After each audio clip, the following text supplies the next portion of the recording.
শুরুতে জানিয়ে দেব ইউক্রেনের যুদ্ধজাহাজ ডুবিয়ে দিল রাশিয়া। জানিয়ে দেব ইরানের উপর জাতিসংঘের নিষেধাজ্ঞা পুনর্বহালের পথে যুক্তরাজ্য, ফ্রান্স ও জার্মান।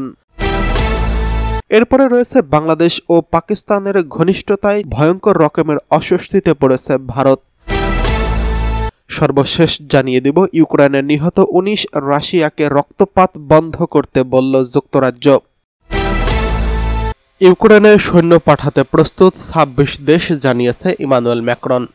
বিশ্বের ২৬টি দেশ ইউক্রেনে সৈন্য পাঠাতে প্রস্তুত বলে মন্তব্য করেছেন ফ্রান্সের প্রেসিডেন্ট ইমানুয়েল ম্যাক্রন। তিনি বলেছেন, ইউক্রেনে অস্ত্রবিরতির পরদিনই দেশটিতে স্থল ও নৌ ও আকাশপথে সেনা পাঠাতে ২৬টি পশ্চিমা মিত্র দেশ আনুষ্ঠানিক প্রতিশ্রুতি দিয়েছেন। বৃহস্পতিবার ৪ সেপ্টেম্বর রাতে এক প্রতিবেদনে এই তথ্য জানিয়েছে ব্রিটিশ সংবাদ মাধ্যম বিবিসি। সংবাদ মাধ্যমটি বলছে, বৃহস্পতিবার ৩৫ দেশের অংশগ্রহণে আয়োজিত এক বৈঠক শেষে প্রেসিডেন্ট ইমানুয়েল ম্যাক্রো এই ঘোষণা দিয়েছেন। এই বৈঠকে বলা হচ্ছে coalition of the willing. Macron জানিয়েছেন, এই উদ্যোগে যুক্তরাষ্ট্রের সমর্থনও কয়েকদিনের মধ্যে চূড়ান্ত হবে। মার্কিন প্রেসিডেন্ট ডোনাল্ড ট্রাম্প অবশ্য ইঙ্গিত দিয়েছেন, ওয়াশিংটনের সহায়তা সম্ভবত আকাশ প্রতিরক্ষা আকারে আসতে পারে। এই নিয়ে ইউক্রেনের প্রেসিডেন্ট ভ্লাদিমির জেলেনস্কিও তার সঙ্গে কথা বলেছেন এবং ইউক্রেনের আকাশসীমার সর্বোচ্চ সুরক্ষা চেয়েছেন। তবে গত মাসে আলাস্কায় ট্রাম্প ও রুশ প্রেসিডেন্ট ভ্লাদিমির পুতিনের বৈঠকের পর থেকে যুদ্ধ শেষ করার কোনো সম্ভাব্য চুক্তির আশা অনেকটাই ম্লান হয়ে আসছে। ট্রাম্প আরও জানিয়েছেন, ইউরোপীয় ইউনিয়নকে যুক্তরাষ্ট্রের সঙ্গে মিলিয়ে রাশিয়ার তেল গ্যাস আমদানি বন্ধ করতে হবে, যাতে অর্থনৈতিকভাবে মস্কোর যুদ্ধযন্ত্র থামানো যায়, এবং ফিনল্যান্ডের প্রেসিডেন্ট আলেকজান্ডার স্ট্রাবের বরাত দিয়ে এই তথ্য জানায় হোয়াইট হাউস। ইইউ ইতোমধ্যেই ঘোষণা দিয়েছে ২০২৭ সালের মধ্যে রাশিয়া থেকে সব ধরনের তেল গ্যাস আমদানি বন্ধ করবে। হোয়াইট হাউস জানিয়েছে, গত এক বছরে ইউরোপ রাশিয়ার কাছ থেকে অন্তত ১.১ বিলিয়ন ইউরো মূল্যের জ্বালানি কিনেছেন। ব্রিটিশ প্রধানমন্ত্রী কিয়ার স্টারমার বলেছেন, পশ্চিমা মিত্ররা এখন ইউক্রেনের প্রতি অটলভাবে অঙ্গীকারবদ্ধ। যুক্তরাষ্ট্রের সমর্থনে রাশিয়াকে যুদ্ধ থামাতে চাপ দিতে হবে, যদিও ইউক্রেনে সেনা পাঠানোর প্রতিশ্রুতি প্রকাশ্যে খুব কম দেশই দিয়েছে। যুক্তরাষ্ট্র স্পষ্ট জানিয়েছেন তারা স্থল সেনা পাঠাবে না। ইউরোপীয় কূটনৈতিকদের মতে এখনই এই ঘোষণা দিলে সেটি পুতিনের পশ্চিম বিরোধী প্রচারণাকে আরও জোরদার করবে। মস্কো বলেছে, ইউক্রেনে সেনা মোতায়েন করা যাবে না, বরং রাশিয়াকে অস্ত্রবিরতির গ্যারান্টারদের মধ্যে থাকতে হবে, আর এটি কিয়েভ এবং তার মিত্ররা প্রত্যাখ্যান করেছেন। এদিকে রাশিয়ার প্রতি সম্পূর্ণ সমর্থনের প্রতিশ্রুতি দিয়েছে কিম জং উন। উত্তর কোরিয়ার নেতা কিম জং উন বলেছেন, তার দেশ রাশিয়ার সেনাবাহিনীকে সম্পূর্ণভাবে সমর্থন করবে। বৃহস্পতিবার ৪ সেপ্টেম্বর দেশটির রাষ্ট্রীয় সংবাদ সংস্থা KCNA জানিয়েছে, ভ্রাতৃত্ববোধের দায়িত্ব হিসেবে রাশিয়াকে সমর্থন করবে উত্তর কোরিয়া। এর আগে বুধবার বেইজিংয়ে অনুষ্ঠিত সামরিক কুচকাওয়াজে চীন, রাশিয়া ও উত্তর কোরিয়ার নেতাদের প্রথম প্রকাশ্যে একসঙ্গে দেখা যায়। ব্রিটিশ বার্তা সংস্থা রয়টার্স এই খবর জানিয়েছেন। দ্বিতীয় বিশ্বযুদ্ধে জাপানের আনুষ্ঠানিক আত্মসমর্পণের দিন সাড়ম্বর উদযাপন করছে চীন। দিনটিকে ঘিরে বুধবার চীনের রাজধানী বেইজিংয়ে বিশাল সামরিক কুচকাওয়াজের আয়োজন করা হয়। চীনের প্রেসিডেন্ট শি জিনপিং এর পাশে দাঁড়িয়ে সামরিক প্যারেডে অংশ দেন রুশ প্রেসিডেন্ট ভ্লাদিমির পুতিন এবং উত্তর কোরিয়ার প্রেসিডেন্ট কিম জং উন। পরে আলাদা বৈঠক করেন তারা। কিম জং উনের সঙ্গে বৈঠকে দুই দেশের সম্পর্ককে বিশেষ বলে উল্লেখ করেছেন ভ্লাদিমির পুতিন।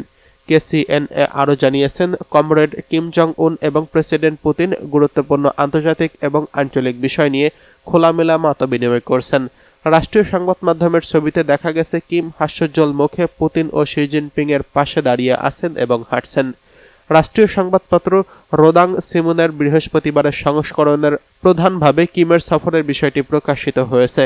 কিমের বেইজিং সফর তাকে প্রথমবার পুতিন ও শি জিনপিং এর সঙ্গে একসাথে সাক্ষাৎ করার সুযোগ দিয়েছে।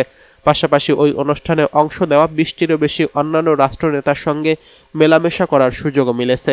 বিশ্লেষকরা বুধবারের এই অভূতপূর্ব বৈঠককে উত্তর কোরিয়ার নেতার জন্য বড় ধরনের প্রোপাগান্ডা হিসেবে জয় হিসেবে মূল্যায়ন করছেন। এদিকে রুশ তেল ক্রয় বন্ধ এবং চীনের উপর চাপ বাড়াতে ইউরোপকে আহ্বান জানিয়েছে ডোনাল্ড ট্রাম্প। ইউক্রেন যুদ্ধের অবসান ঘটাতে রাশিয়া থেকে তেল না কিনতে ইউরোপীয় নেতাদের চাপ দিচ্ছেন যুক্তরাষ্ট্রের প্রেসিডেন্ট ডোনাল্ড ট্রাম্প। সেই সঙ্গে চীনের উপর অর্থনৈতিক চাপ তৈরি করতে বলা হচ্ছে। বৃহস্পতিবার 4 সেপ্টেম্বর ইউক্রেনের প্রেসিডেন্ট ভ্লাদিমির জেলেনস্কি এবং ইউরোপীয় নেতৃবৃন্দের সঙ্গে কোয়ালিশন অব দ্য উইলিং এর ভার্চুয়াল বৈঠকে এসব কথা বলেন ডোনাল্ড ট্রাম্প। এই সময় ট্রাম্প বলেন, রাশিয়া থেকে ইউরোপের দেশগুলো তেল না কিনলেই যুদ্ধের অবসান হবে, কারণ জ্বালানি বিক্রির টাকা থেকেই মস্কো যুদ্ধের জন্য মূলধন পাচ্ছে। হোয়াইট হাউসের একজন কর্মকর্তা মার্কিন গণমাধ্যম CNN-কে বলেছেন, মার্কিন প্রশাসন সংঘাত বন্ধে আরও ঘনিষ্ঠ হওয়ার জন্য তার মিত্রদের উপর দায়িত্ব চাপিয়ে দিচ্ছে বলে মনে করা হচ্ছে। 2022 সালে ইউক্রেনে রাশিয়ার আক্রমণের পরেই পুতিনের দেশ থেকে জ্বালানি আমদানি বন্ধ করার সিদ্ধান্ত নিয়েছিল ইউরোপ। 2028 সালের 1 জানুয়ারির মধ্যেই পর্যায়ক্রমে সেই আমদানি বন্ধ রাখার কথা ভাবা হচ্ছে। এই সংক্রান্ত বিষয়ে আইন প্রণয়নের প্রস্তাব দেওয়া হয়েছে ইউরোপের পক্ষ থেকে। ব্রিটিশ সংবাদ সংস্থা রয়টার্সের তথ্য অনুযায়ী শুধু রাশিয়াকেই অর্থনৈতিকভাবে দুর্বল করার কথা বলেনি ডোনাল্ড ট্রাম্প, চীনের উপরেও অর্থনৈতিক চাপ তৈরি করার জন্য ইউরোপের নেতাদের আহ্বান জানিয়েছেন তিনি। মার্কিন প্রেসিডেন্টের দাবি, ইউক্রেনের বিরুদ্ধে যুদ্ধ চালানোর জন্য রাশিয়াকে বিশেষ ইন্ধন যোগাচ্ছে চীন। এদিকে আফগানিস্তানে ভূমিকম্প, ত্রাণ পাঠাচ্ছে বাংলাদেশ। ভয়াবহ ভূমিকম্পে ক্ষতিগ্রস্ত আফগানিস্তানের জন্য জরুরি ত্রাণ সামগ্রী পাঠাচ্ছে বাংলাদেশ। আজ শুক্রবার 5 সেপ্টেম্বর দেশটিতে যাবে বাংলাদেশের ত্রাণ। এতে রয়েছে শুকনো খাবার, শিশু খাদ্য, কম্বল, শীতবস্ত্র, তাঁবু, খাবার পানি এবং ঔষধ। গতকাল বৃহস্পতিবার রাতে পররাষ্ট্র মন্ত্রণালয়ের এক প্রেস বিজ্ঞপ্তিতে এই তথ্য জানানো হয়। মন্ত্রণালয় বলছে, গত 1 সেপ্টেম্বর আফগানিস্তানের পূর্বাঞ্চলে একটি শক্তিশালী ভূমিকম্প আঘাত হানার ফলে এখন পর্যন্ত 2200-র বেশি মানুষ নিহত হয়েছেন, প্রায় 3000-এরও বেশি আফগান গুরুতর আহত হয়েছেন এবং 8000-এরও অধিক ঘরবাড়ি সম্পূর্ণরূপে বিধ্বস্ত হয়েছে। ভূমিকম্পের ফলে খাদ্য, পানি ও বাসস্থান সংকট এবং জরুরি চিকিৎসা সেবার অভাবে দুর্যোগাক্রান্ত স্থানে সার্বিকভাবে মানবিক বিপর্যয় দেখা দিয়েছে। এই প্রেক্ষাপটে বাংলাদেশের সরকার প্রধান উপদেষ্টার নির্দেশক্রমে ত্রাণ সামগ্রী মানবিক সহায়তা হিসেবে জরুরি ভিত্তিতে আফগানিস্তানে প্রেরণ করা হয়েছে। ত্রাণ সামগ্রীর মধ্যে রয়েছে শুকনো খাবার, শিশু খাদ্য, কম্বল, শীতবস্ত্র, তাঁবু, খাবার পানি এবং ঔষধ।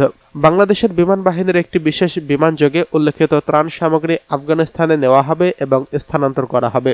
ত্রাণ সামগ্রী প্রেরণায় প্রধান উপদেষ্টার কার্যালয়, পররাষ্ট্র মন্ত্রণালয়, দুর্যোগ ব্যবস্থাপনা এবং ত্রাণ মন্ত্রণালয়, স্বাস্থ্য মন্ত্রণালয়, সশস্ত্র বিভাগ, BGMEA, এসেনশিয়াল ড্রাগস কোম্পানি, প্রাণ, RFL একযোগে কাজ করছে।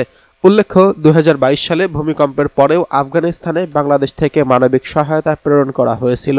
4 দিন আগের ভূমিকম্পে আফগানিস্তানের পূর্বাঞ্চলে এখন পর্যন্ত 2200 জনের মানুষের মৃত্যুর ব্যাপারে নিশ্চিত হওয়া গেছে। ভয়াবহ এই প্রাকৃতিক দুর্যোগে আহত হয়েছেন 3600 জন।